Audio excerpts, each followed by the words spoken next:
তারেক রহমান কি নির্বাচনের আগে দেশেই ফিরছেন না? তিনি যদি দেশে না ফেরেন তাহলে কি নির্বাচন হবে? মানে এই ধরনের আলাপ কেউ কেউ তোলার চেষ্টা করছেন। বলা বাহুল্য এটা পরিকল্পিতভাবেই। কারো কারো মধ্যে হয়তো খানিকটা শঙ্কা ন্যাচারাল কারণেই আছে, তার ওয়েলউইশারদের মধ্যেও আছে, কিন্তু কেউ কেউ এক ধরনের মতলববাজির কারণে কাজটা করছেন। আমরা এটা নিয়ে একটু কথা বলতে চাই। বাংলাদেশে গত বেশ কয়েক মাসে একটা ঘটনা ঘটছে, বা শেখ হাসিনার পতনের পর থেকেই, সেটা হলো নির্বাচনটা ঠিকঠাক হবে কিনা। কাগজে কলমে নির্বাচনের 2 মাসের মতো মাত্র বাকি আছে, তফসিল ঘোষণা হয়ে যাওয়ার সময় হয়ে এসেছে। তারপরও কেউ কেউ কোনো একটা ছুতো পেলেই বলার চেষ্টা করেন নির্বাচন হবে কিনা বা নির্বাচন হবে না।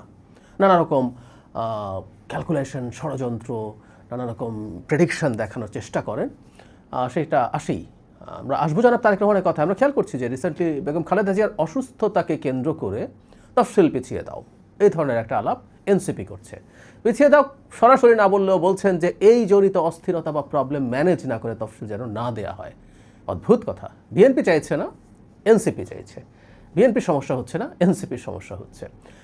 যদিও আমি মনে করি, আমি বলেছি যে এটা আসলে এনসিপি একটা দর কষাকষির জন্য করছে বিএনপির সাথে, কিন্তু সাধারণ মানুষের মধ্যে মিসপারসেপশন যায়, রিট হচ্ছে, সেটা নিয়ে মিসপারসেপশন যায়। এখন আসি জনাব তারেক রহমানের কথায়। তার ব্যাপারে যে ধারণাটা কিছু কিছু হলেও তৈরি হচ্ছে, ইনফ্যাক্ট সেটার জন্য খানিকটা তার একটা স্টেটাসের ভূমিকা আছে আমরা বলবো। বেগম খালেদা জিয়া যখন সিরিয়াসলি অসুস্থ হয়ে পড়লেন, তখন জনাব তারেক রহমান যে স্টেটাসটা দিয়েছেন, সেখানে তিনি যে ধরনের বক্তব্য দিয়েছেন, যে দুটো জায়গা খুবই মানুষের মধ্যে অস্পষ্টতা আরও বাড়িয়ে দিয়েছে। সেটা হলো, একটা জিনিস স্পষ্ট যে একক ইচ্ছাধীন নয়, উনি চাইলেই একা সিদ্ধান্ত নিয়ে দেশে ফিরতে পারেন না। আরেকটা হচ্ছে এটা স্পর্শকাতরতা অনেক বেশি, তাই তিনি বিস্তারিত বলতে পারছেন না। ফলে মানুষের মধ্যে এই সংশয় তৈরি হচ্ছে। তার মানে এটা বুঝলেন যে চাইলেই জনাব তারেক রহমান যখন তখন দেশে ফিরে আসতে পারেন না। আর আরেকটা হচ্ছে খুবই স্পর্শকাতর, তাই কেউ কেউ এই সন্দেহ প্রকাশ করার চেষ্টা করছেন উনি আদৌ কি দেশে ফিরতে পারবেন। এই প্রশ্নটা আসলে তৈরি হয়েছে। খুব অযৌক্তিক তাও না, কিন্তু কেউ কেউ এটাকে অনেক বেশি স্প্রেড করার চেষ্টা করছেন। কারণ ওই যে বললাম, কারো কারো এই ইচ্ছে আছে এটার মাধ্যমে নির্বাচন নিয়ে একটা আনসার্টেনিটি তৈরি করা। এবং আনসার্টেনিটি যদি তৈরি হয়, জনগণের মধ্যে আনসার্টেনিটি তো আছেই, বিএনপির যদি দলের অভ্যন্তরে এই ধরনের সমস্যা তৈরি হয়, তাহলে বিএনপির নেতাকর্মীরা ফুল কনফিডেন্স নিয়ে এই যে নির্বাচনী ক্যাম্পেইন করছে সেটা তারা হয়তো করবে না, সেটা থেকে তারা দূরে সরে আসবে। এই ধরনের পরিস্থিতি বা প্রেক্ষাপট তৈরি হতে পারে, সেটাই হলো মূল কারণ। এখন আমরা প্রাথমিকভাবে কি মনে করি, যেন তারেক রহমানকে নির্বাচনের আগে দেশে ফিরবেন না?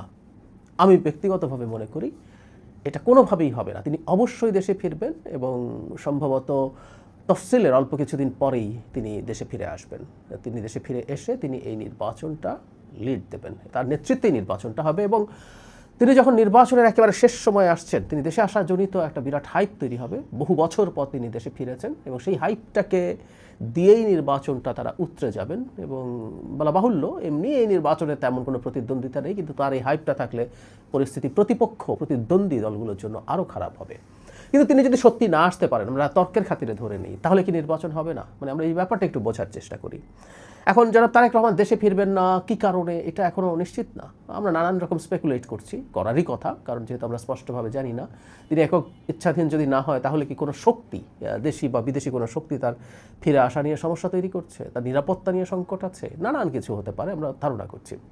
কিন্তু কোনো না কোনো কারণে, ধরলাম নিরাপত্তা হোক বা কোনো বিদেশি শক্তি তাকে ফিরতে দিতে চাইছে না, বা দেশি শক্তি ফিরতে দিতে চাইছে না।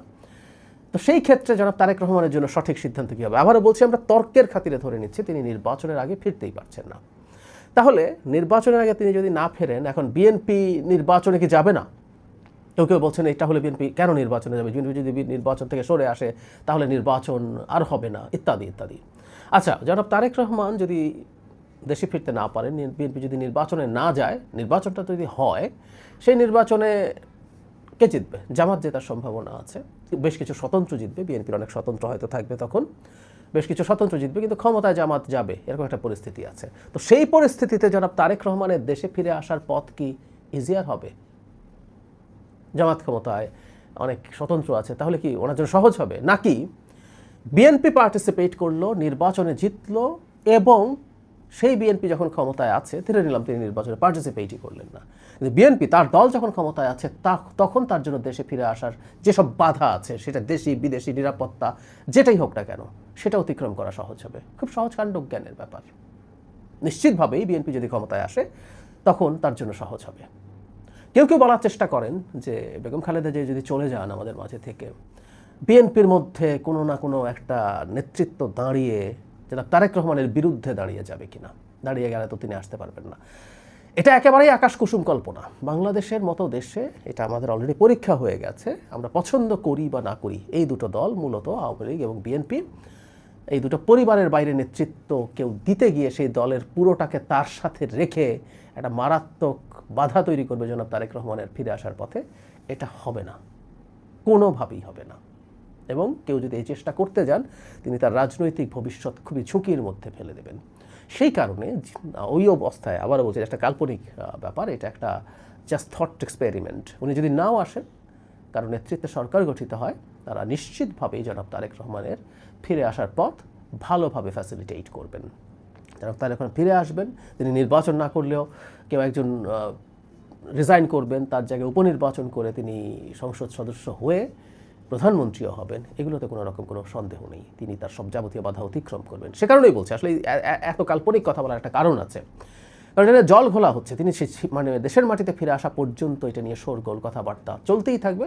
কথাবার্তা চলুক। আমি প্রায় বলি যে তিনি দেশে আসছেন না, বা তিনি যে স্টেটাস দিয়েছেন, যেসব শক্তির কথা বলছেন, যে আলাপ তুলছেন, এগুলো ভ্যালিড আলাপ, এগুলোকে আমরা বাদ দিতে চাই না। এগুলো মানুষ জানতে চাইতে পারে। আবার সবসময় সব কথা বলাও যাবে না। অনেকে বলছেন যে তারেক রহমান কেন এটা করছেন না, তার কী সমস্যা, কেন তার হাতে নেই, আর কার হাতে আছে, এগুলো জনগণকে খোলাসা করা দরকার। অ্যাপারেন্টলি ভালো শোনায়, কিন্তু আমরা রাষ্ট্রীয় পর্যায়ে ক্ষমতার বলয়ের, নানান বলয়ের মধ্যে এমন অনেক কিছু ঘটে যেগুলো আসলে এত সহজ সরল না, সব কিছু চাইলেই বলা যায় না। কিন্তু তিনি ফিরে আসবেন, ফিরে আসার আগ পর্যন্ত এই কথাগুলো চলতেই থাকবে যে তিনি কি করছেন না করছেন, কি সমস্যা করছেন, তিনি না আসছেন কি না, না আসলে নির্বাচন হবে কি না। মানে কেউ, ওই যে বলছি যে একটা গ্রুপ চাইলেই নির্বাচন পিছিয়ে যাচ্ছে, নির্বাচন হচ্ছে না, এই আলাপ তুলতে চান। তাদের উদ্দেশ্যে বলার, আমরা আশা করি আপনারা বুঝতে পারছেন, জনাব তারেক রহমান নির্বাচনের আগে যদি ফিরে নাও আসতে পারেন, তারপরও তার দল নির্বাচনে পার্টিসিপেট করবে, নির্বাচন করবে, এবং এটাই তার জন্য বেস্ট অপশন।